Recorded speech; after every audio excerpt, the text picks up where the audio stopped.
Oi, nono ano, tudo bem com vocês, nono A? Bom, a atividade de hoje é sobre função. O que é função?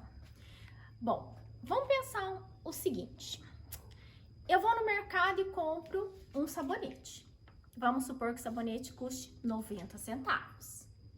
Se eu comprar um sabonete, eu vou pagar 90 centavos. Se eu comprar 2 sabonetes, eu vou pagar R$1,80. 90 vezes 2, R$1,80. Se eu comprar 3 sabonetes, R$2,70 e assim por diante. Então, o que eu quero dizer para vocês, ó? Que eu tenho o número de sabonetes e o preço em reais. O meu número de sabonetes, ó, se eu tenho um sabonete, vou pagar 90 centavos. 2 sabonetes, R$1,80. 3 sabonetes, R$2,70. E assim por diante. O que é função?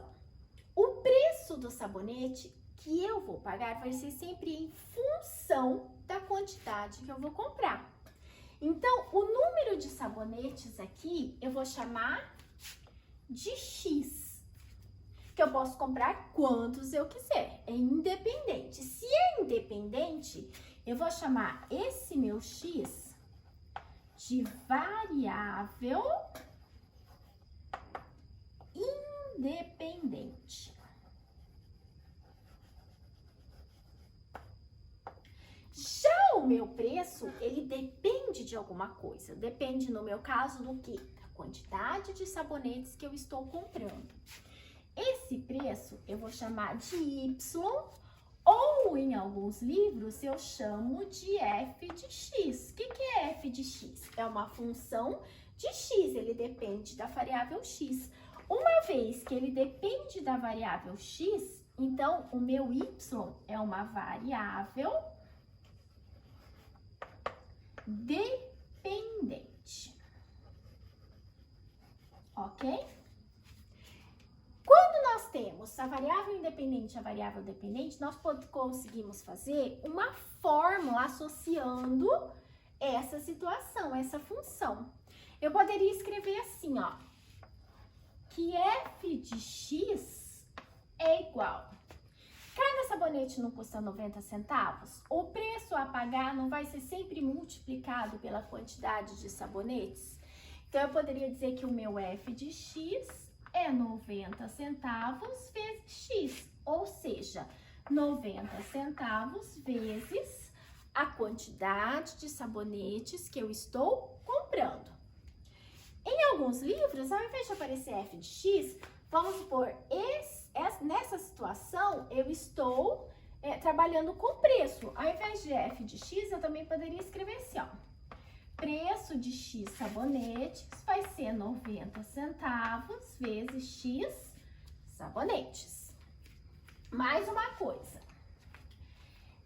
A quantidade de sabonetes que eu estou comprando vai ser o meu conjunto chamado domínio.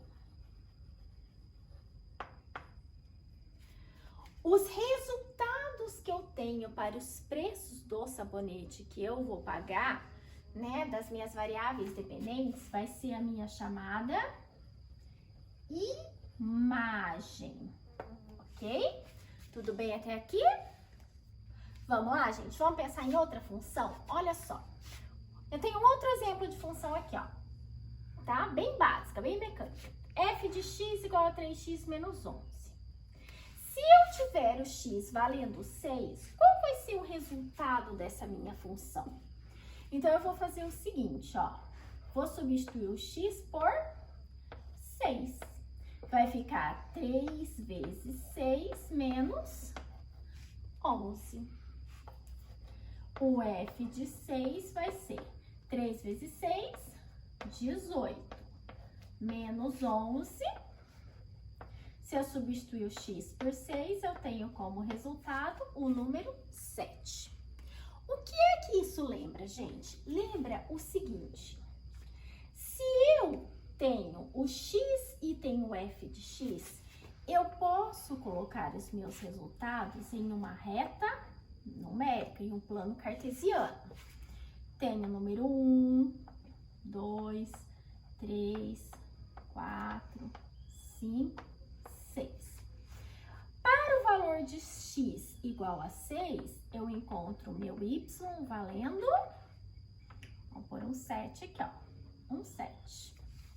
Como eu tenho uma função de primeiro grau, que é essa que não tem x ao quadrado, ó, quando não tem x ao quadrado, eu chamo de função de primeiro grau ou função afim, eu sempre consigo colocar essa função em um plano cartesiano e traçar uma linha reta. Vamos supor que eu tenha agora, vamos substituir o x por zero também, ó. Qual seria o meu resultado para x igual a zero? F de zero igual 3 vezes 0 menos 11. 3 vezes 0, 0 menos 11 vai dar menos 11. Então, se o meu x valesse 0, aqui, o meu y valeria menos 11. Claro que aqui eu não fiz certinho, o quadro não deixa a gente trabalhar direito. Então, o outro ponto seria aqui. Ou seja, se eu ligasse esses dois pontos, eu teria o gráfico da reta f de x igual a 3x menos 11. Aonde o meu ponto corta a minha reta, eu chamo de raiz da função. Mas como é que eu faço para achar certinho a raiz da função? Então, vamos ver lá. Então, raiz da função, como eu disse para vocês, é o lugar em que a função toca o eixo x, que é o eixo das abscissas. Como é que eu faço para achar o ponto em que a reta toca a linha x, o eixo das abscissas? Eu substituo esse número, essa função, eu igualo essa função a zero, ó. 4x menos 12 igual a zero. Coloco 12 para lá, fica positivo. X igual a 12 dividido por 4, perdão. Que é igual a 3. Então, aqui, ó, essa função, se fosse esboçada, não estou desenhando, estou esboçando, fazendo só um esboço, um rascunho, ela passaria pelo número 3. Seria uma reta assim. Mas como eu sei que a reta é desse lado e não é para o outro lado, nós vamos ver isso na função ainda de primeiro grau, mais aprofundado, que a posição da reta tem a ver com o sinal que vem do número que vem na frente do x. Se o sinal do número é positivo, a reta é crescente. Se o sinal é negativo, a reta é decrescente, então, tá bom? E o último exemplo de função que eu quero dar para vocês hoje, né, quero fazer com vocês hoje, é o seguinte. Dada a função f de x a x mais 8, determine A para que f de 2 seja igual a 14. Bom, eu quero descobrir esse valor aqui da minha função, que é um número, mas eu não tenho ele. Ele deu que f de 2 vale 14.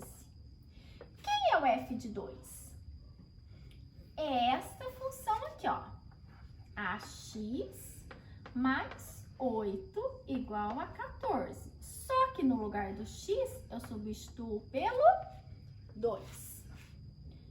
A vezes 2 mais 8 igual a 14. 2 vezes A, 2A. O 8 passa para lá, menos 8. 2A igual 14 menos 8, 6. 6 dividido por 2, o meu A vale 3. Então, essa função seria 3x mais 8, certo? Então, pessoal, isso aqui é só o básico da função. Ainda não dei todo, não dividi ela em específicas, porque daí nós temos a função de primeiro grau, função de segundo grau e outras funções. Então, aqui, para vocês terem uma ideia, eu vou passar para vocês a atividade 8, alguns exercícios vocês vão fazer para mim. E aqui, até antes do nosso recesso escolar, nós vamos ver sobre essa parte. Eu quero que vocês coloquem todas as atividades em dia, porque todas essas 8 atividades juntas valerão 50 pontos de trabalho de vocês, ok? Fiquem com Deus, façam e qualquer dúvida é só mandar mensagem que a professora responde.